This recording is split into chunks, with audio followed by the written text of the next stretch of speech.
This whole family tradition is a beautiful thing. Gives us an opportunity to talk and discuss life, family, and we cook and make a beautiful sauce at the same time. Yep. Well, as you can see, we've progressed to the olive oil, onion, and garlic process. You're probably asking at what, how much you have to cook them? How much do we have to cook them, Elena? I told her stop.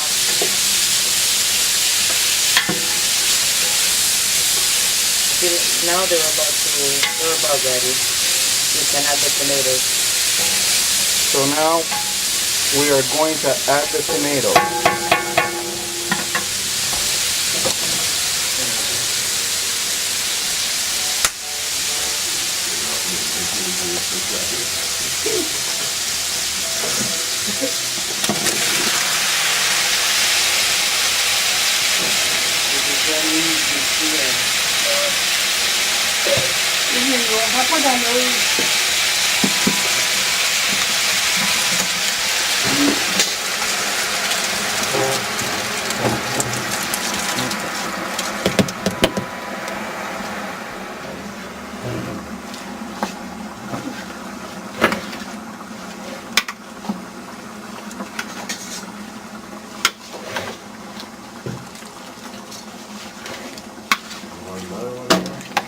Wait till they soften a little bit and then you can mix them.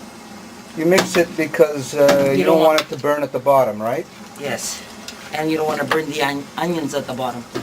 Oh, so you're trying to bring everything up at the same time.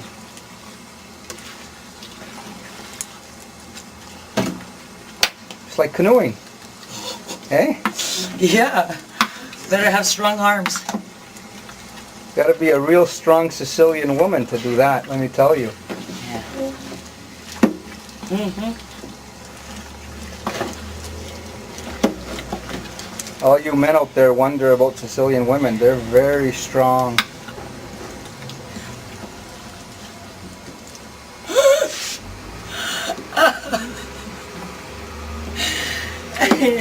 Should I Now we're at the step of passing the boiled pulp into this machine so that we basically make it into a liquid form.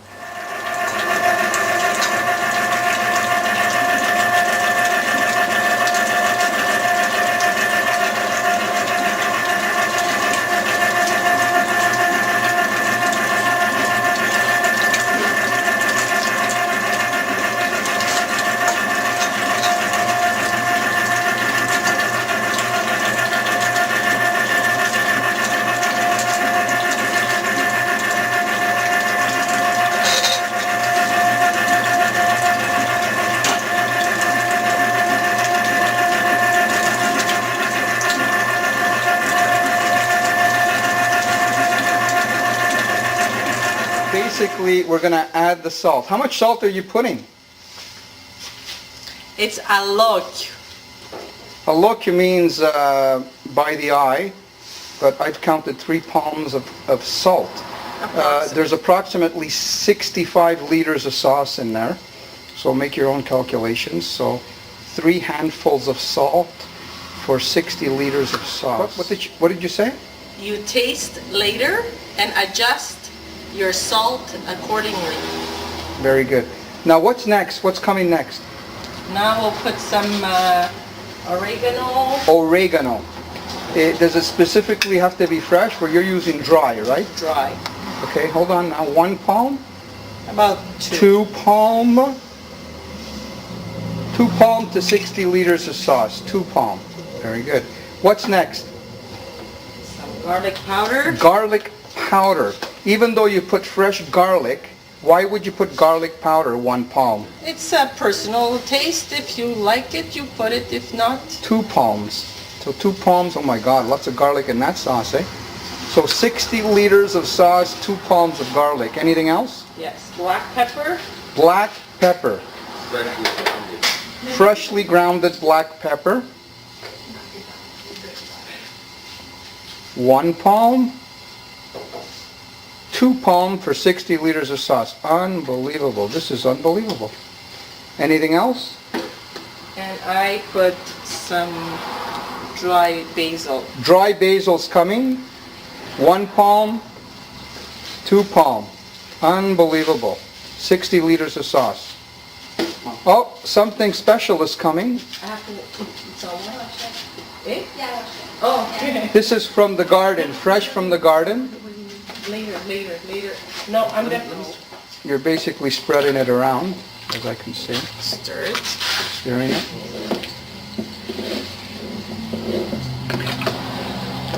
And later, when it's almost cooked, then you can add your fresh basil, so it stays more fresh when you jar it.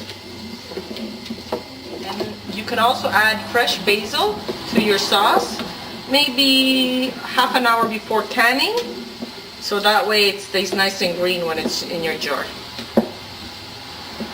Very good. Put it in the sauce.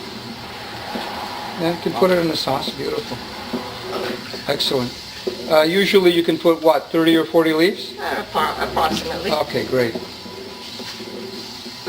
Some people even like to put it just before they They close can. their jar, but I prefer that it boil a little bit. Very good. So now we wait till it boils before we can. Correct. Right. Or to your consistency and thickness. Correct. Very good. So now we're coming to the process where the sauce is boiled. We've gotten the right consistency, and now we start to can. These are mason jars. As soon as you tighten the mason jar, what happens is when the sauce cools, it sort of like compresses, and it stays fresh for a couple of years without refrigeration. This process over here is where we put the cans under blankets, so this way it'll cool very, very slowly. This is also to so that the sauce doesn't go bad.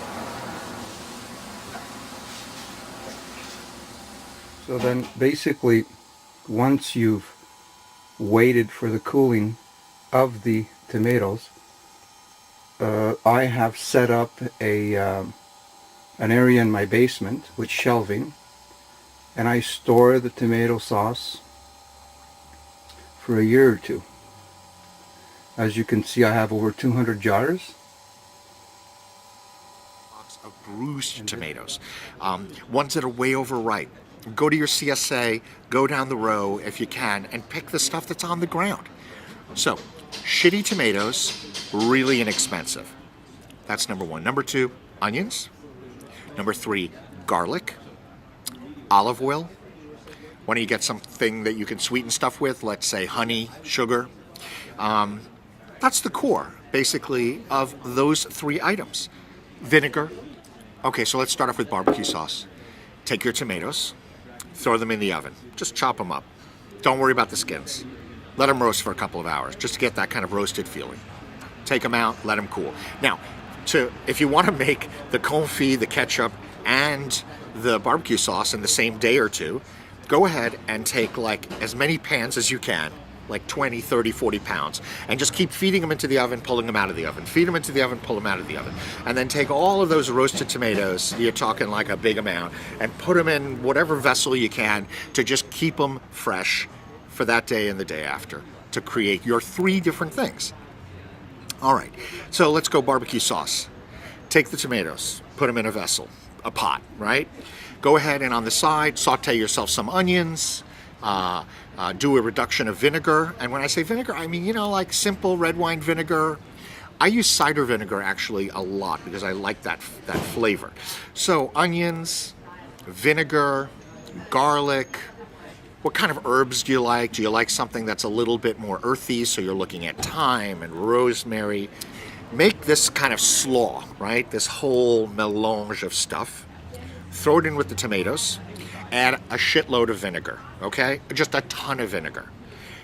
Taste it and let it boil down. You want to put other stuff in it? Yeah, sure. Sweeten it up with some sugar, maybe a little honey. You have other flavors you enjoy? Put them in, for goodness sake. In my barbecue sauce, I throw peach jam, okay, as it's cooking. So I get that little, and I don't use as much sugar. So I end up with that really kind of fruity, peachy flavor. You like to spice it up? Go ahead, throw Tabasco sauce in, throw some fresh peppers in. It really doesn't matter. The vinegar and the tomatoes is what gets you that barbecue-ish flavor. That's it. I mean, that's how you make frickin' barbecue sauce. You want to make ketchup? Well, you really pretty much can do the exact same thing with less vinegar and a little sweeter. I swear to you. And reduce it more, and you got more of kind of a ketchup-y type of texture. If you want to have it super, super, super smooth, put it in a blender. If you just want to have it a little bit more kind of chunky smooth, put it in a Cuisinart and pulse it. So simple. Really the exact same process. It's vinegar that's the big difference. So, tomato confit. Couldn't be more simple. You basically take jars like this. Let's say you fill that up 3/4 of the way with tomato. Not any of the drained liquid on the bottom. So just the hunks of tomato. You fill it up. You put a little garlic in. Whole cloves is wonderful. Any of the herbs you would like. Traditionally, rosemary, thyme, those kind of really earthy Provençal herbs. And then fill it up with olive oil. Nice, basic quality olive oil. Done. You just put the lid on that baby, put it in the back of your refrigerator. It'll stay forever. That's how you make tomato confit. So, anyway, 3 simple things to make with basically